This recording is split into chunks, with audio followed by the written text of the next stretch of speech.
Mag-e-expire ba ang pabango? Short answer is yes. Lahat naman ng bagay dito sa mundo ay nag-e-expire. Pero ang tanong, hanggang kailan ang expiration date ng mga pabango? Paano malalaman kung expired na at bakit kailangang malaman?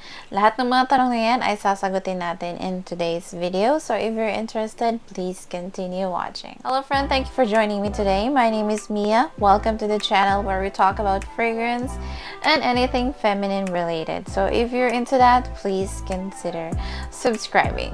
So, shout out kay Abby Bolneo who suggested this topic. Meron pang isang nagtanong, I forgot her name, about paano malalaman kung expired na o hindi ang pabango.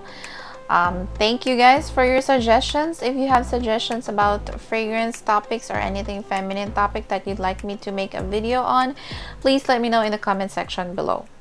Let's start with an example. So, I have an old one here and I have a new one from Victoria's Secret. So, dahil body mist yung balak bilhin ng ating viewer, body mist tayo magfo-focus ngayon, hindi yung EDPs or EDTs. But basically, almost same naman yung concepts na babanggitin natin in this video. So, we have Temptation from Victoria's Secret. So, wala ako nung new packaging ng Temptation because I still have this and it's still good. I got this one 2018. It still smells good. It still smells, I can still smell the apple. It's a classy scent, perfumey na scent. I got this one from my boyfriend. He got this one for me as a gift. Binili niya to from SM department store, so we're sure this is legit. It has an expiration date here. It's right here. It says December 2022, December 29 to be exact. Yung mga bagong packaging ni Victoria's Secret, like for example, this one, Aqua Kiss, they no longer place yung expiration date anywhere in the packaging. I cannot see it here. Iba na yung itsura ng packaging niya. So if you guys can see, the older one has plastic sa cap na palibot, but this one no longer has that. I guess they were cutting back on costs for that one. So medyo iba na yung font niya. So if you can still find this one sa mga sellers, be wary because there are a lot of fakes for this type of packaging. Bakit ko nga ba pinapakita ito? Kasi ito yung magiging example natin kung ano yung sinasuggest ni Victoria's Secret na expiration date ng pabango. So wala akong makita na manufacture date para sana i-count natin from the date of manufacture to the date of expiration date na nandito kung gaano kahaba yung lifespan ng pabango according to the manufacturer.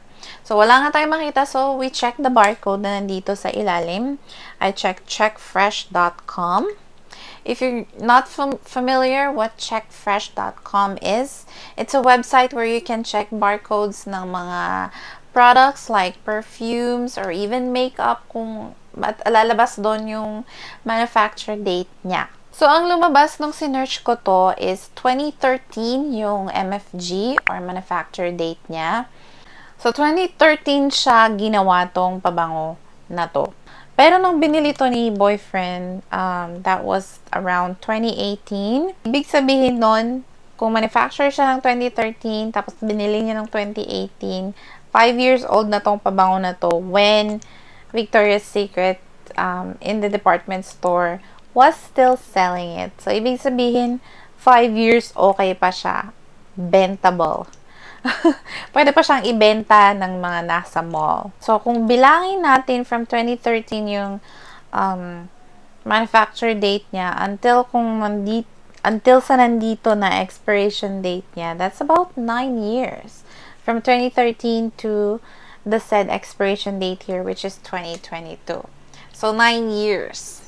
But I have one concern though. Kasi most fragrance manufacturers or most brands reformulate their fragrances, especially kung medyo mahirap nang i-acquire yung one specific ingredient, medyo pinapalitan nila. Sometimes they water it down pag tinitipid nila yung medyo mamahalin na ingredient at nagiging watered down yung formula. So, I am not sure kung ganun pa rin yung formulation nila from these older batches to the newer batches ngayon. So, that's one concern though. So, from that light, parang sinasabi nung comparison natin na yon na it's still okay to use a fragrance after 9 years.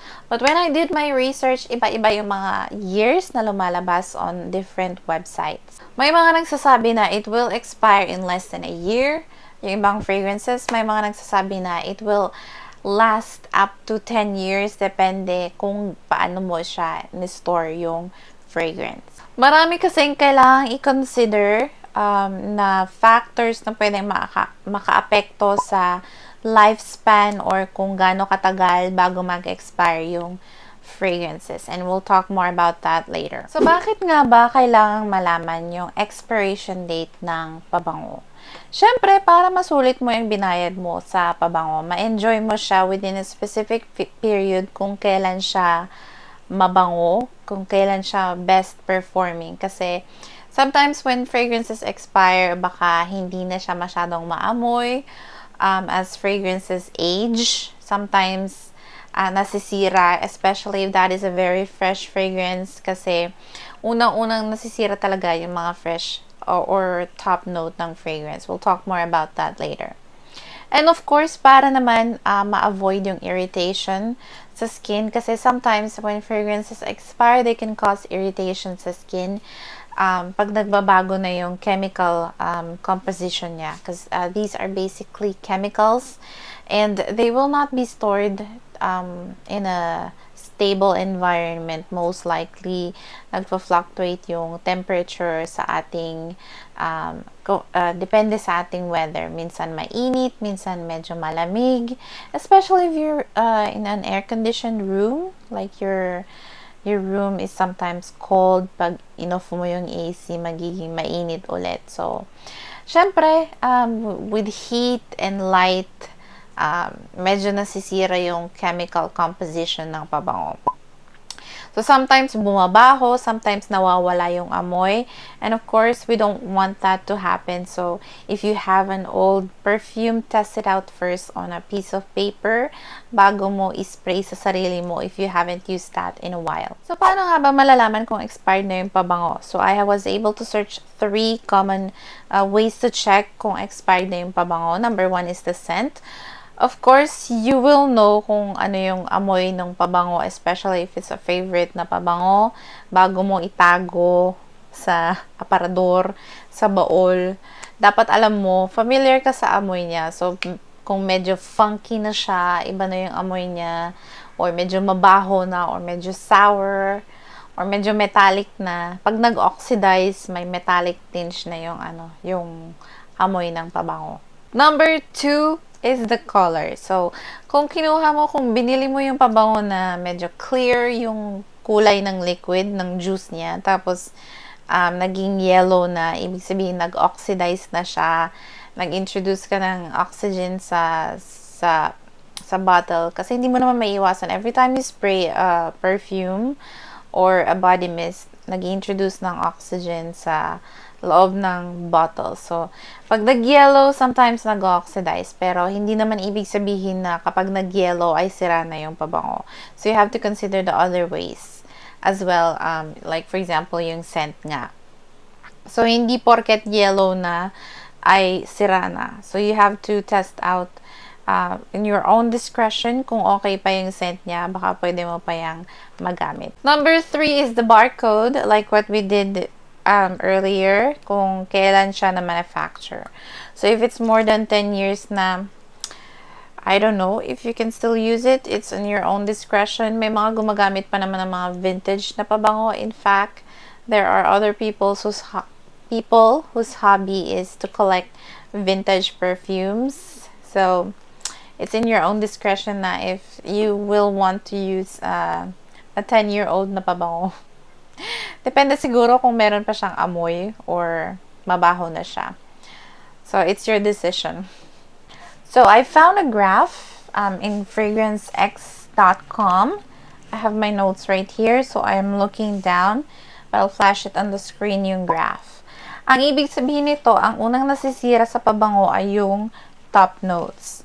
Usually, ang mga fresh scents like citrus, sunod yung middle notes like florals, tapos huli yung mga base notes or yung mga heavier notes or yung usually naiiwan sa dry down ng pabango like woody or balsamic. So, based sa graph na to, if yung perfume na meron ka is puro fresh lang, mas mabilis siya ma-expire compared sa mga matatapang na pabango. Usually, yung mga may amber, vanilla, sandalwood, or musk, yun yung mga medyo matatapang.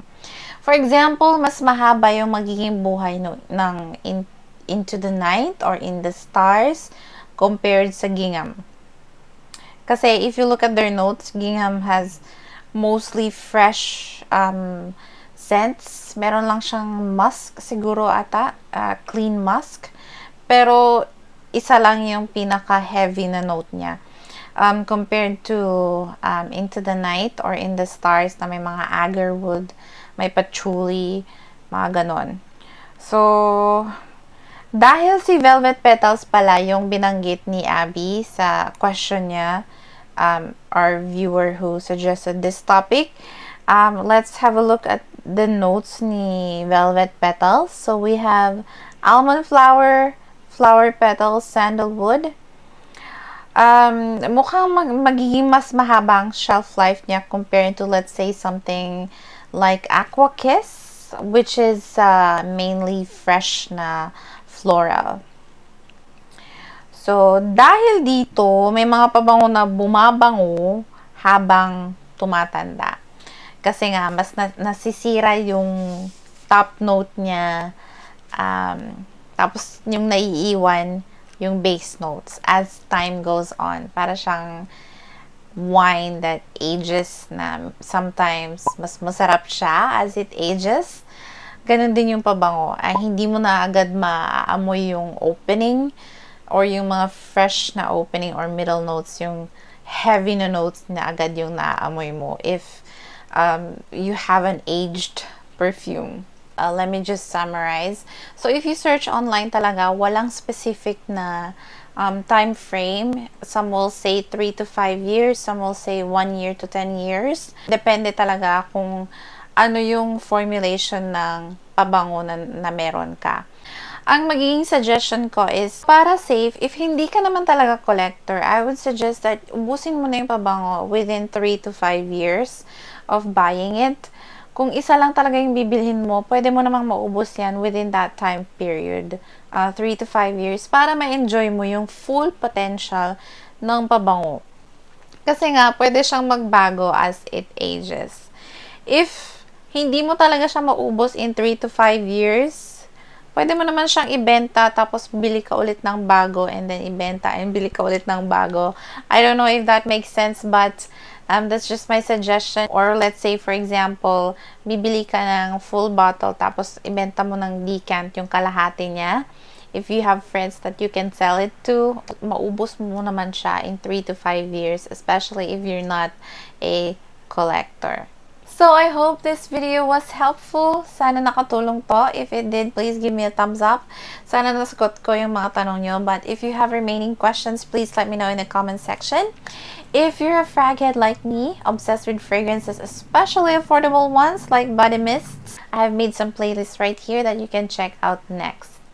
Thank you so much for joining me in this fragrance journey, and I will see you on the next video. Bye-bye! I got this one as a gift. Binili